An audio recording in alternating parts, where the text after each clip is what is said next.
Tulio Surgusa with Dojo Live. Thank you for checking in again for another episode. I am in Hermosillo, Sonora, Mexico this week. We're having our team building week. It's basically our yearly retreat and having a lot of fun. We're almost 400 people, and I've taken over the design and UX teams area. I've kicked everyone out so we could have this. So enjoy the scenery in the background, and I'm excited to have our guest today, Geoff Hucks. Did I say that right? Hucker, who's the CEO of Work for Impact. And let's get you introduced. And before we do that, I want to welcome Carlos, who's a co-producer and co-host. He's actually here also in Hermosillo. And we have Laura in the background too, who might chime in for a question or two, who's our co-host in training. So Ruben, please take us so everyone can see us. And great, thank you. Ruben's in the background. He's our CTO. Yeah. So Geoff, welcome to the show. Now, Geoff, you're checking in from Hong Kong, correct?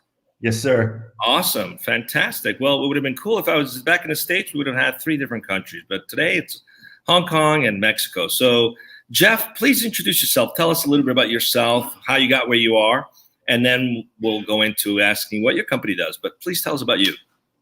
Good morning, good afternoon, depending where you are. My name is Geoff Hucker. I'm the CEO and founder of Work for Impact.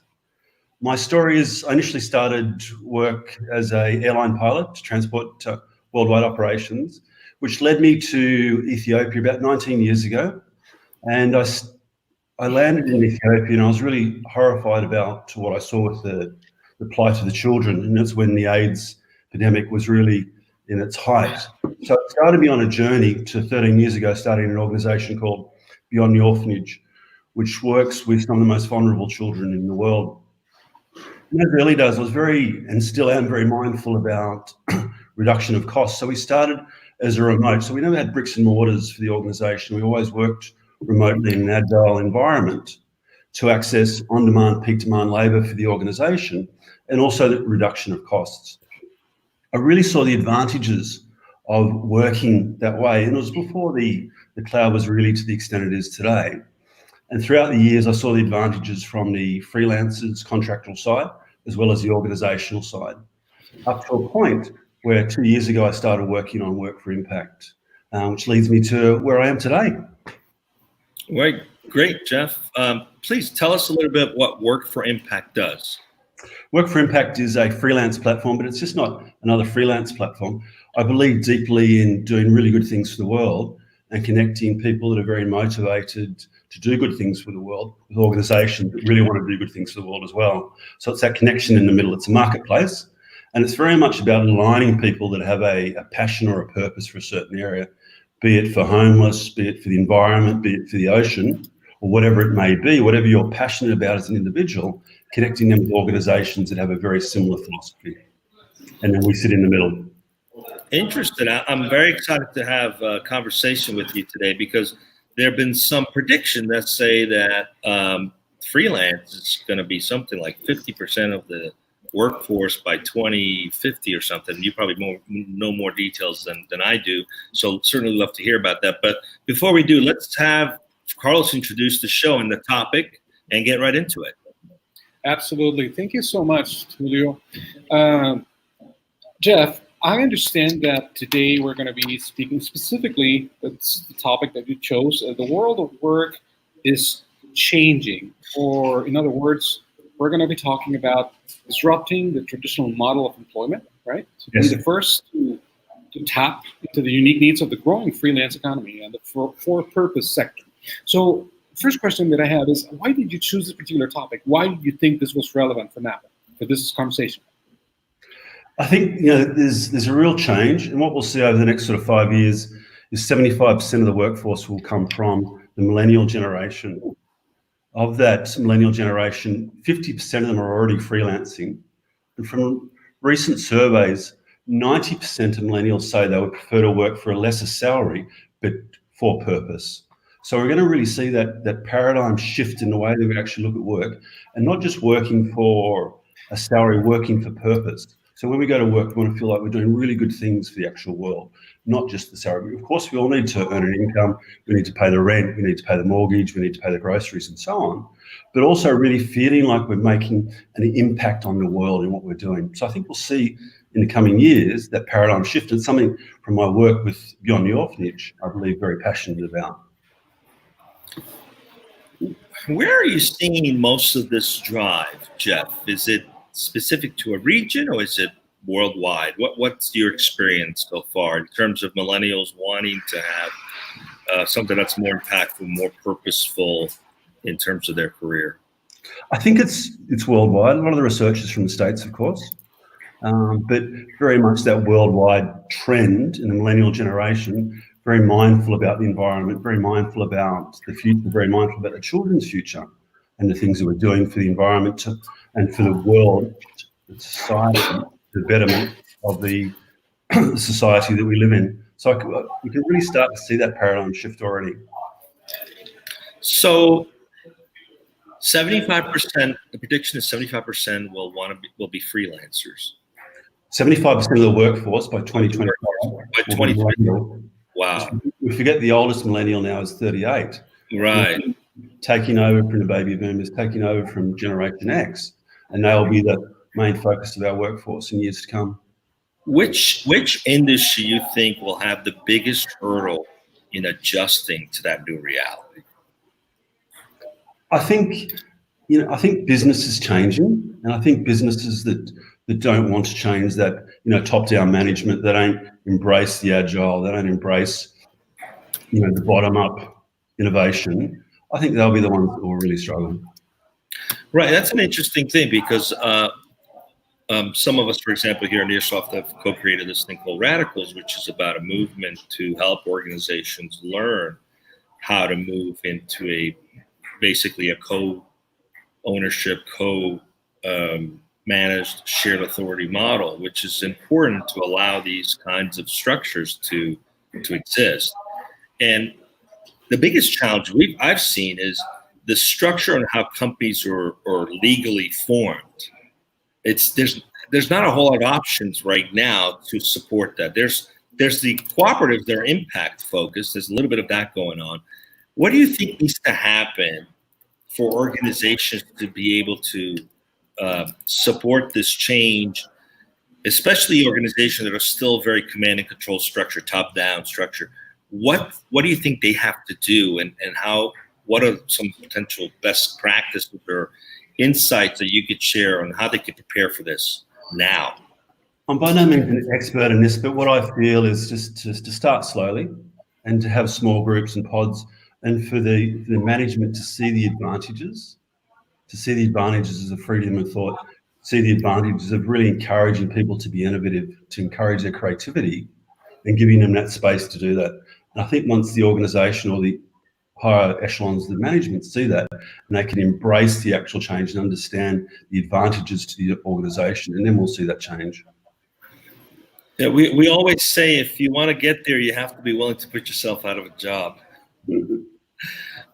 So your platform, how does it work? How does it tie in the freelancer to an organization that has an impact focus? How does that marriage happen? We call them impactful freelancers and impactful organizations. So a freelancer will sign up. We go through quite an extensive sign-up process. We do that for many reasons. There's unique challenges on the internet, as we all know. We want to make sure that the freelancer or the client is a freelancer who he or she says she is and has the skills that they say they do. So they go through a process, and part of that process is saying what they're really interested in, whether it's the homeless, whether it's veterans, whether it's environment, whether it's the ocean, or whatever it may be, as well as, of course, all their skills, their profile, their expertise. Same for the organisation. They'll go through, and whether it's a not-for-profit organisation, a non-government organisation, a AAA bottom line, a B corporation, whatever it may be, and what that organisation is passionate about will also be as part of the sign-up process. So you have that ability to connect in the middle with an organisation and a philosophy that you're very passionate about to work together for really exciting projects. It's empowering you as an individual for what you're passionate about to connect with organizations with that same passion and philosophy. Great. So you're facilitating that connection, obviously, there. Yes. And now you're in Hong Kong. I know you're traveling to New York sometime later this week. You're originally from Australia. In your experience living in different countries where there are very different cultures, are there some that are more prepared than others? And what are the differences? What are some of the challenges right now as it relates to enabling this more? Are there particular countries that you think are going to have more difficulty than others based on your experience and your travels? I think so. I think, for the US, for Mexico, for Europe, for the UK, very familiar with the freelancing model, the gig economy. I think for Africa, it will take time. But for Africa, some parts of South Asia, I find it quite exciting when we remove geography from the equation. So it opens up a world for people to earn really good incomes. For example, we just did a blog recently on exactly this point on the gig economy in a developing world. And it was from a young man in Kenya, outside of Nairobi. And he wrote a blog for us. He has a master's degree in English. And he earned 15 times the minimum urban salary in Kenya, or twice the minimum salary in the US. So what we'll see, hopefully, with education and digital literacy in the developing world, is access to a worldwide network of jobs. And we'll see, hopefully, the emergence of the middle class in the developing world. So it's something I find really exciting about what's going to happen in the next 4 or 5 years. That's a very interesting observation, because we know countries, for example, like India, where in the past 20 years have thrived by basically providing remote workforce capabilities, or even manufacturing in China or Taiwan, etc. But what you're saying is some developing countries could actually go a different route, which is more a direct relationship with the worker or contributor, versus having to organize those efforts in a typical outsourcing or manufacturing fashion. Straight through Work for Impact, come onto the platform and then connect directly is the way it's designed. So miss out on the middleman, come straight through. Our fees are very low. We're much lower than the industry standard, because we really want to protect the workers, we want to protect the freelancers and ensure they earn a very good living salary, also working with high-level clients. I think Laura has a really great question as it relates to trust with this, right? Laura, you want to ask the question? Yes. So, how do you build trust with the companies that sign up for Work for Impact, and how do you build trust with freelancers that also sign up? That's a really good question. So we go through quite an extensive screening process for the freelancers and for the clients. As we all know, on the internet, there's a lot of people, not a lot, there's a small minority, I should say, that try and game the system, that scam the system, that try and take unfair advantage of people. So we use a process of machine learning, artificial intelligence, biometrics, to making sure that individual is who they say they are. And then we go through a skills verification. So they'll go through not an inextensive verification process to make sure they have the skills they say they have. And then from the organisational side, we go through a very similar process, the identification of the audit organisation, and making sure they fit in our ethical model. They are an organisation we want to work with. They are the organisation that is doing good things to the world. They're not an organisation that are doing things that we would say harmful to humanity or harmful to the world. So there's a lot of work in the background of how we connect the two together, so that when you work on Work for Impact, there's that trust. We've gone through a lot of that effort to make sure that freelancer has the skills and is the person they say they have, and that organisation is a ethical organisation. Really good question. And it's something that's taken a lot of thought of how we'll actually work on that, and I think we've achieved it. I got a question here myself. I'd like to chime in. Jeff, I personally, I've done some freelance work in the past using some other platforms like Upwork, for example. And besides, there's other things that I do besides this. And what kind of struck me at a certain point was the fact that the let's call it that way. The type of clients or the profiles of clients are sometimes a little bit. How can I put this? They're a lot of them, yeah, they're kind of like looking for just cheap labor, really. Is, and then from my standpoint, sometimes it's more than that. It's just, you know, you need to make sure that what you're looking for is just, it's not just cheap labor, but quality. But sometimes quality is really not something that you're going to get for very little money. So it's kind of tricky, right? In that sense, how would you say that work for impact is really against about quality? There's unique challenges with some of the freelancing, you know, sites, and we're very much about quality. So we're not about quantity, we're about quality, making sure that the freelancers that are on the site are high quality. So there'll be a less number, but higher quality. I've used similar sites. I put up recently an ad for a front-end developer in Vue.js, and I had 150 applicants within a matter of hours. But of those 150 applicants, the majority weren't suitable or qualified for it. It was a significant amount of time for me to work through it. So there's quite a difference. One of the many points of difference in Work for Impact is it will go through that verification process to make sure that quality of freelancers is there.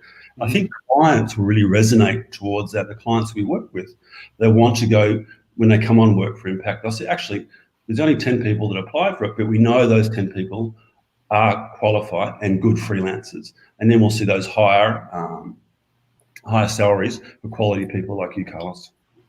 So come on, Work for Impact, mate. Come and work for us. That's a great question. Yeah, it's good. It's really good. And it's a very important question. There is a lot of noise on the internet. There is a lot of the race to the bottom. It's not for us. We want to have that high quality trust. Organizations come to us and they will connect with high quality freelancers. 30% of Fortune 500 companies in the US are looking at freelancing. They're looking at on-demand labor, peak demand labor, and project-based labor for that very reason. The quality is the key. You know, that was a really good question, Carlos, because it just made me realize companies that have a focus to make an impact on the world are less likely to want to take advantage of people. So in essence, a freelancer that's registered on this platform or is focused around this is less likely to experience that. Is that a fair assumption to make, you think, Jeff? Absolutely. And they're the sort of organization we want to work with. The organization just wants to try and minimize the actual cost to get cheap labor at a cheap job. Is not, you know, the organization that we would inspire to work for. And on the platform, we also have a double-blind rating system. So the freelancers will very quickly filter out the organizations, and the algorithms are quite stringent and weighted to allow that feedback. So if an organization is not all operating in our ethical model, other freelancers very quickly see they're not an organization to work with. Great. Carlos, Laura, you guys have another question? I'm sorry. Don't choke on us now.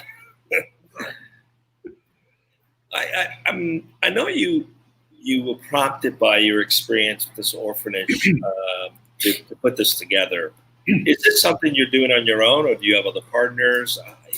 Let me rephrase that. Are you building a platform completely proprietary, or are you going to leverage the freelance network that exists, for example, in the Upworks or the Fivers and such? Do you plan to connect to these so you become a central hub for everything impact, or you plan to have its own regard? So we built a unique platform. We really wanted something modern and fresh. We really wanted to utilize some of the open source script that's out there. We wanted to use video conferencing, not similar to what we're using now, dissimilar.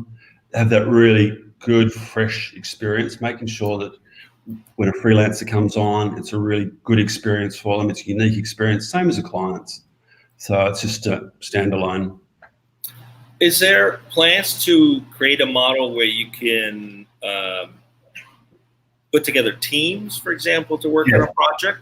Because I would think that's part of the challenge is if you have a bunch of freelancers and not someone leading or being a project manager and such. Is that a challenge, or is that something you're solving within the platform as well? It won't be available for the MVP, but in the second iteration, it's definitely something we're planning on. That's a really good question. And when I built building the platform, it's all a remote team. So there's unique challenges, as we all know, with remote teams, bringing it all together, different time zones. But it's something we'll work on the platform to resolve. Is there a methodology you're thinking of adopting to enable that, like Agile or some other that might work, or build something new? What's the thinking there? Agile. Agile. Love Agile.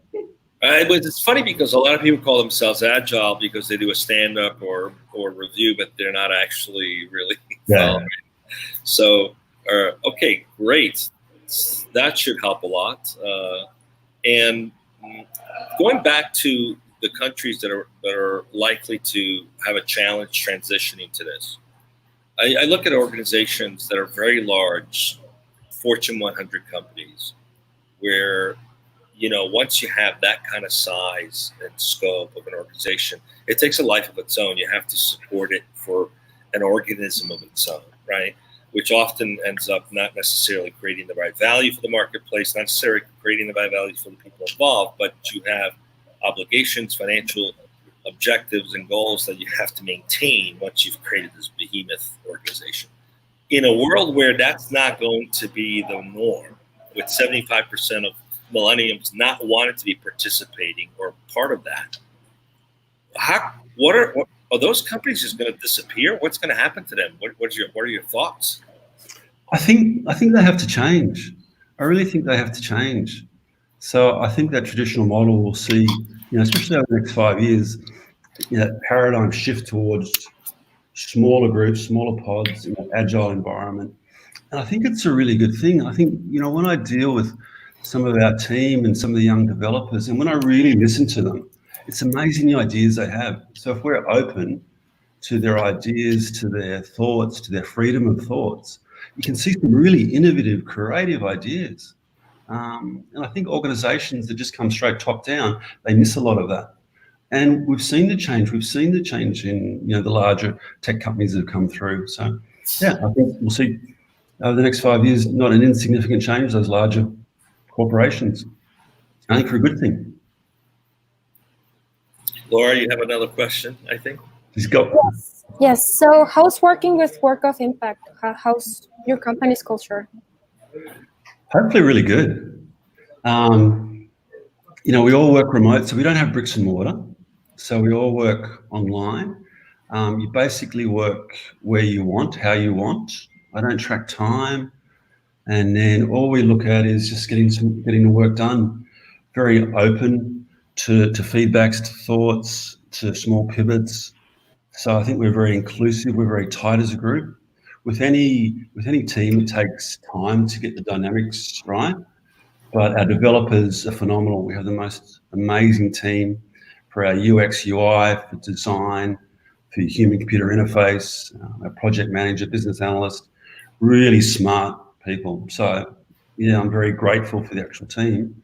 And, they lead it. I'm just sort of there to help guide the ship a little bit. So would you say that the way you're building your company, your platform, abides exactly by the way you're touting it? For example, so totally remote, totally distributed. You mentioned that there's no brick and mortar, right? Yeah. So in that context, what would you say that has been? I would like to personally ask you, what is the greatest challenge you have experienced? Because that very thought has crossed my mind at some point. Hey, I want to create my own thing. How do I do it? How can I make a difference? How can I create something of value in a totally remote setting, in a totally virtual environment? So what if you were to advise someone like me, like thinking of doing something, what should be on the lookout for in a cautionary? You've got to really plan and just have that concept, but get quite granular with the planning to understand what you want to achieve. Mm-hmm. What is the MVP? What am I going to? And then everything takes longer and costs more than what you actually budget. Mm-hmm. As you know, the teams you're working in, it takes time to create a really good team to get the dynamics. Mm-hmm. So really thinking about the team, and if you're working without geography as a limitation, really thinking about your time zones and using to your advantage.